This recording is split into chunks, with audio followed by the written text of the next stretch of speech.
Hey y'all, it's Amanda. Welcome back to the channel, and today we're going to talk about some winter book recs.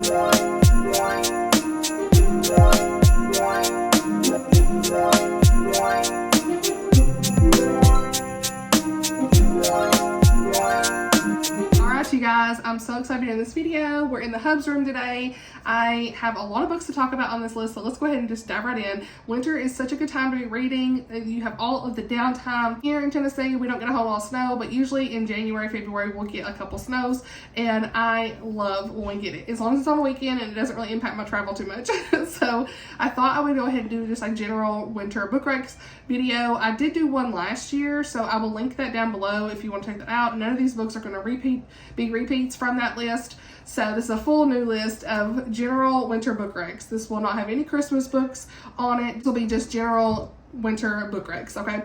So first on the list, we have got Powerless by Lauren Roberts. And the reason I want to mention it right now is actually book 2 is already out and book 3 is coming out in April. So what better time to get caught up in the series, right? Will I? I probably won't, but I just thought I'd mention it. If you haven't read the first book, this is the time to read it, okay? It's perfect for the winter season. I actually have a photo. I will try to find it and put it on the screen that I took actually when it snowed here last, and it was so just like the perfect atmosphere for a good Instagram post, okay?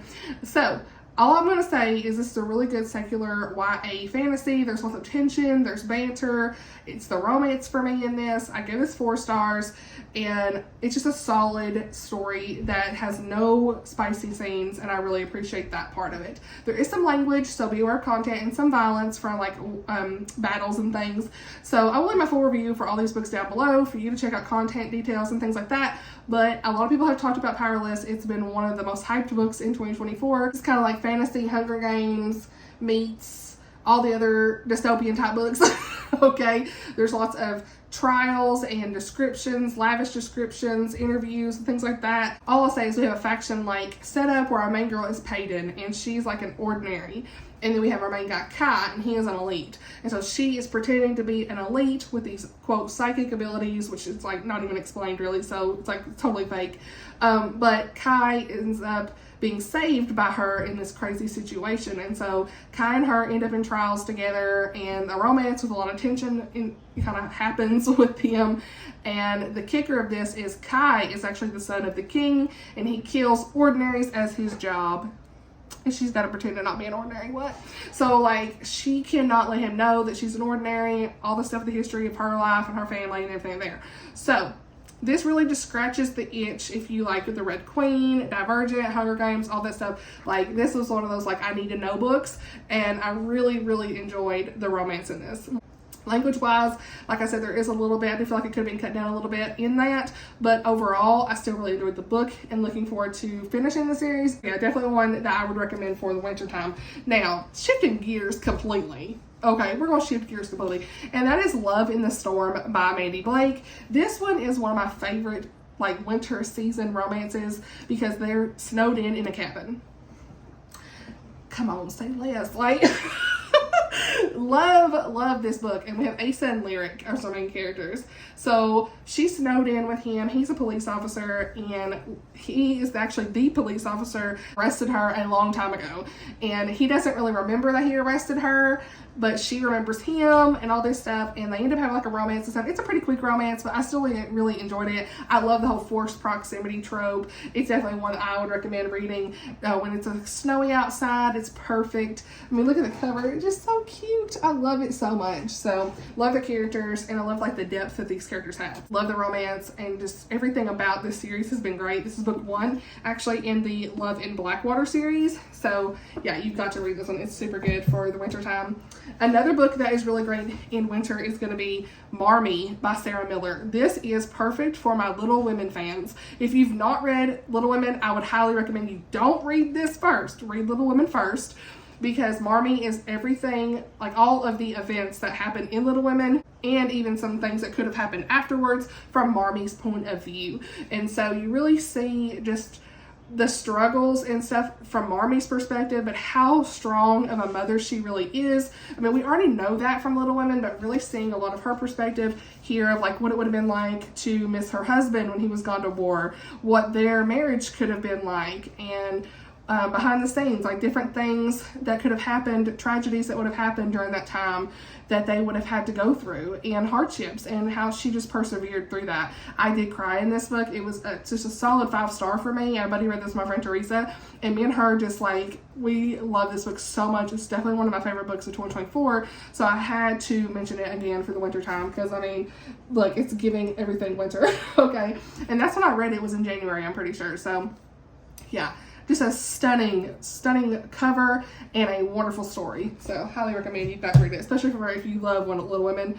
That's a really great companion to it. I think Sarah Miller did a really great job. And then we have got Dangerous Beauty by Melissa Koslin. This is a marriage of convenience story. We have our main girl of Liliana. She ends up marrying this guy to be safe from human trafficking. And so there is details surrounding human trafficking in this book. Again, the review is going to be linked down below for more details and stuff, but so just be aware of that. But I really feel like the author did a very good job of handling this topic and not making it go too far and too explicit. You know, like, you knew what happened, but it wasn't over the top, and I really appreciate that. She had some good faith elements in this as well. But I read this with my friend Melissa this year, and I just loved it so much. Like, there was something about this that just was like fast paced, but also like the pacing was very well done, where it wasn't too fast. Like, she would have something happen, slow down, something happened, you know, like it was like a good pacing in the story. This is definitely a bingeable book that you could read in one day. It's a Christian romantic suspense, I should have said. I don't know if I said that. I know I said there's faith content, duh. But Melissa Koslin's an author. I'm going to read all of her books now because I just loved the way this book was. I'm going to give it 4.5. I would have liked a little bit more with the guy in the end and his story and his development, but overall I still really enjoyed the story. So there's a lot of her past and stuff where she is trying to just heal from, and the guy that she ends up with is Merrick, and so they like meet on a whim, and then he is helping save her from these people that she's trying to get away from. And so I won't say much more than that, but it's a really good Christian romantic suspense. The next book I want to talk about is The Ice Swan by Ciesilski. I love this book so much. I gave it 4 stars. Everything you want in a good winter read. I mean, it's perfect. I think I read this actually in the summer for Tammy's book club, and we all really enjoyed it. This is more so just general historical romance. It's clean. It's going to take you on quite the journey. You have this backdrop of the Russian Revolution and the glittering society of Paris in 1917. And in this book, you see all this resilience and heart-wrenching things going on, but also has some heartwarming moments kind of balanced out. So in this, we follow the story of Princess Svetlana Dolsky. I'm looking at my notes. I can't say the names. But anyway, Svetlana, we'll say. And so she flees Russia with her family in the wake of the Bolshevik Revolution.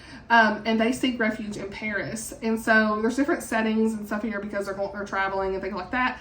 But her once grand life is reduced to the one of struggle and of uncertainty. And so you see all this chaos and stuff, but among the chaos, she meets this guy, Dr. Wynne McCallan, and he's a Scottish surgeon. You already knew that was in my alley, right? And he has his own past and secrets and stuff there. So they have a romance. There is a lot of mutual respect and understanding between them that I really liked. They have this shared sense of duty. I really enjoyed it. I said the first little bit was a little bit slow for me, but it took off around chapter 13 or 14-ish. I really liked the way the romance was done, seeing them on this journey, going to Scotland. So we've kind of got like Paris, Russia, Scotland kind of stuff going on here. Very invested in the romance more than anything. Like, I was here for it. So you really see this interesting contrast between his mother and her mother. Like, hers is very overbearing and narcissistic. His is an absolute joy, very encouraging, like just night and day difference in characters. So very well developed characters, plot, and it's definitely gonna keep you engaged. So that's why I think it's really great for winter Ice Swan. Love it. So next we've got Veiled in Smoke by Jocelyn Green. This is a Christian historical fiction. I would say it's very little romance. It's mostly historical fiction. It's book 1 in the Windy City saga. I give this 5 stars. Read it in January this year. I keep saying last year, 2024, January 2024. And I really enjoyed it. It was my first favorite book of the year. And again, I can't believe I forgot all about it. Like, you know what? It's just so hard when you read so many books, but I gave this 5 stars. It must have been my first 5-star of the year. The Great Chicago Fire in 1971, which I learned so much about. I didn't hardly know anything about it. in the aftermath of that. And so in this, you follow two sisters, Meg and Sylvie, and you see their father Stephen really suffering from PTSD, and he's a Civil War veteran, so he's trying to just like live life after the war, and he's having a hard time, and he ends up getting like accused of a murder that he didn't commit. He goes to an asylum. They're trying to get him out of there. There's these guys helping them along the way, or at least one guy, I think, what's his name? Let me get my notes. Nate. He was a reporter. That's right. And he was going to help exonerate the father here. So the story goes on from there. I really like the sisters. There were some of their stories I really related to. It's just one of my favorite Christian historical fiction books that I really think that y'all got to read. I'm hoping to read book 2 in the winter time next year. I've got to talk to Tammy about that, but this was one of her book club reads in January, and we all really enjoyed it, and looking forward to continuing on in the series. There's 3 books in the series, so I've heard really good things about it. So all right, next. For some reason, Abigail Wilson is always an author I want to read in the wintertime. And Twilight at Moorington Cross is definitely one I want to recommend.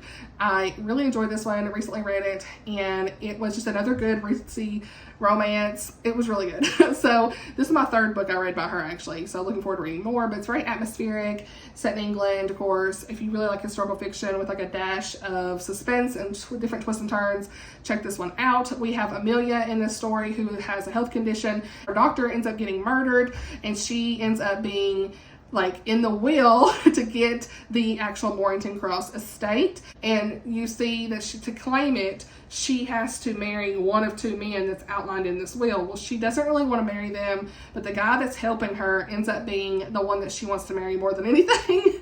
And his name's Ewan Hawkins. And so they get to know each other. The rest is history. I really enjoyed it. Good slow burn romance. 4 stars. It was just a really good story where they found common ground together, and he cared for her no matter what. They actually both cared for each other no matter what. So yeah, this really made me want to continue on in more of her books, because I just really enjoyed this one. Like, she just writes her stories in such a good way. These are clean historical Regency romances, so highly recommend these. Great to read really any time of the year, but something about her books, I always want to read them in the wintertime. So yeah. All right, so the next book, this is the last physical book I have. I have a couple more I'm going to look at on my computer and we'll talk about. But Once Upon a Wardrobe by Patti Callahan. You guys, I read this earlier this year. I buddy read this to my friend Lauren, and we had, like, what an experience. We were sobbing, crying. So much was going on in this. Just such a great story filled with the essence of Narnia, which you can kind of tell from the title, Once Upon a Wardrobe. But it was perfect. I gave this 5 stars. I really want to read more by Patti Callahan. Like, there's just everything about her books is so good. I've read another book by her this year. I ended up giving that one like a 4-star, but this one was really good. So in this, we have lots of family elements. You'll see ties to Narnia, C.S. Lewis, of course. Very immersive story, and it's perfect for the winter time, obviously from the cover.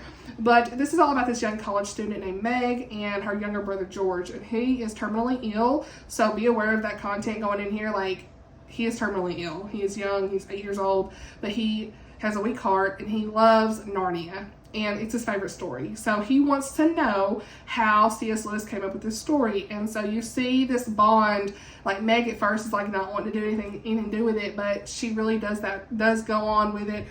She has C.S. Lewis as a teacher at Oxford. He ends up being asked by George to go figure out, hey, how did he come up with this story of Narnia? So she ends up talking to C.S. Lewis, and the rest of history. She starts learning about Narnia and really enjoying it herself and falling in love with the story that her brother loves. And you see just such an inspiring story. I don't even get too much into it, but like the family sibling bond in this, I sobbed. That's all I can say. I was sobbing. I had a whole vlog where I had the tears coming. So it's definitely a good one to read in wintertime. If you're going to pick it up, that's the time to pick this up.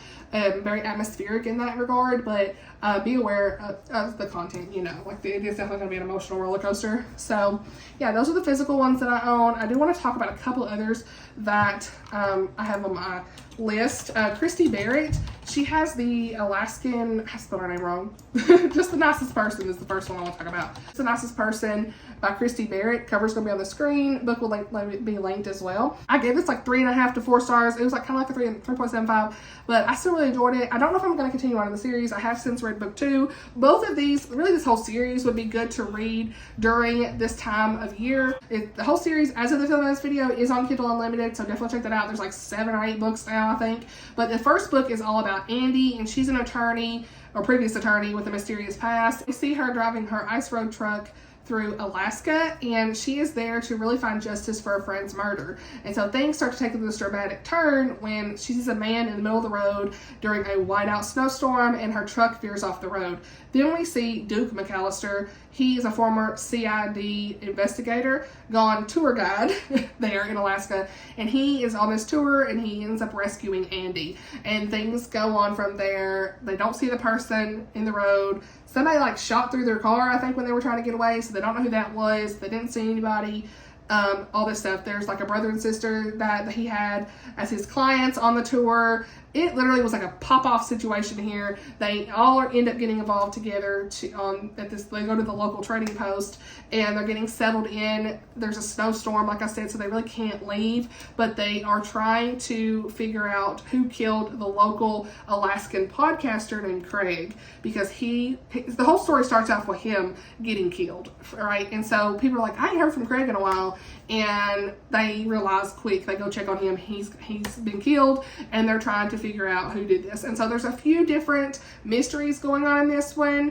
Like I said, it's not a favorite of all time, but it was definitely one that was good to read in the snow when it was snowing. I think I did read it when it snowed. I have a picture on my blog, like with the snow, where I had like laid the tablet on the snow to try to take a picture. And it was a good one to read during like that season. So will I pick up book 3? I don't know. Andy kind of gets on my nerves in book 1, but I still enjoyed it in general. So I don't know. I've been buddy reading this with my friend Teresa and Lindsay. We read book 2 together, and we don't know if we're all like, we could kind of take it or leave it kind of thing. But if I ever read it again, but continue on in this series, just to say, it'll be with them. So, but it's a good one to read. I thought that, I might mention it because some of y'all would really enjoy it. I know some people say they really love it. So, take me with a grain of salt. I want to recommend it because a lot of y'all would probably enjoy it.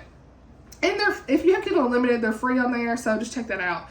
It might be a new author that you enjoy. Everything for the list of book recommendations for the winter. So let me know if you've read any of these books. If you have any other recommendations for people to read during the winter time, I would love to hear your recommendations as well, and other people can check those out in the comments and chit chat below. So thank you so much for watching. I hope y'all enjoyed this video, and I'll see y'all in the next one. Bye, y'all.